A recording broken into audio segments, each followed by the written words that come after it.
Hey, movie fans, I just got home from seeing Isle of Dogs, the latest film from Wes Anderson.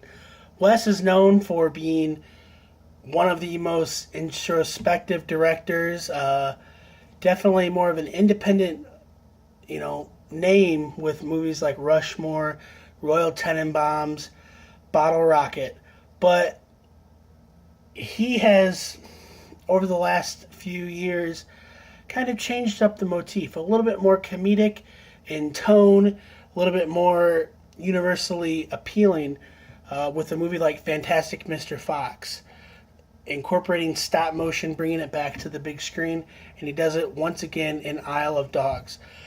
This film takes place in a dystopian future in Nagasaki, Japan, as a young boy who is the heir apparent to the mayoral ship of of Japan.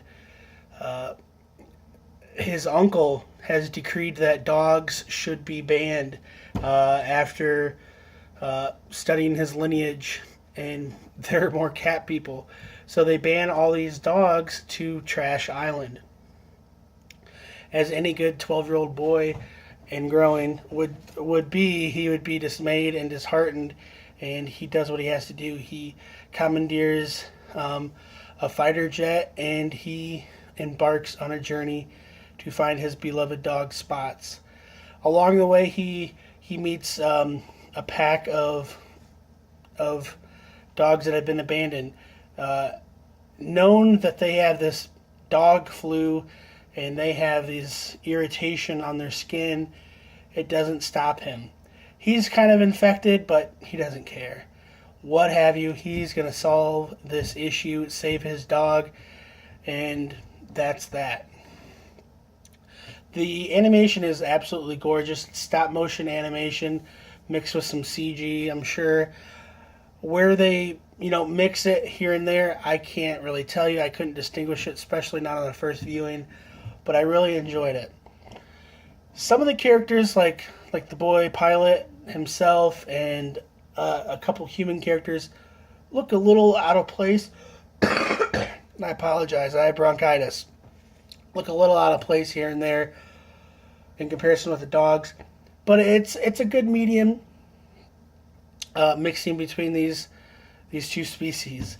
There's an owl as well. There's some cats randomly here and there. There's some rats, but overall, I really enjoyed this animation. I think it's a really sweet telling story.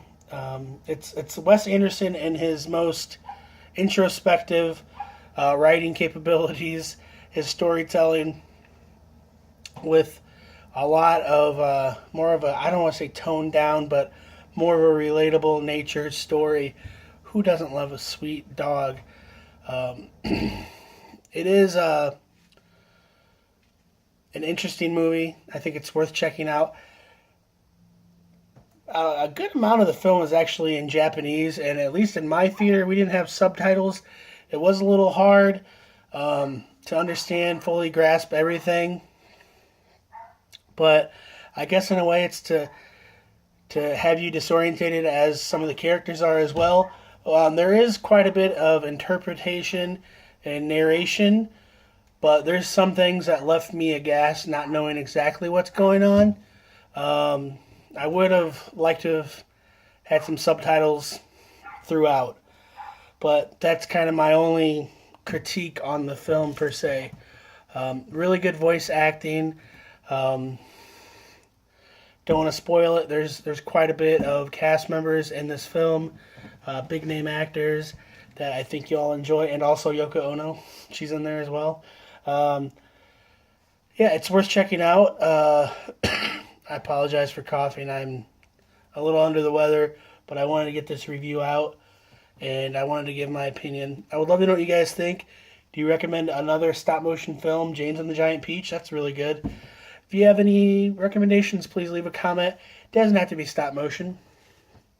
I love movies. I love talking about movies, and I appreciate you commenting, and wish you all the best. And I'm about to cough really hard right now. Thanks a lot for watching, and I'm going to go drink some water. Have a great day.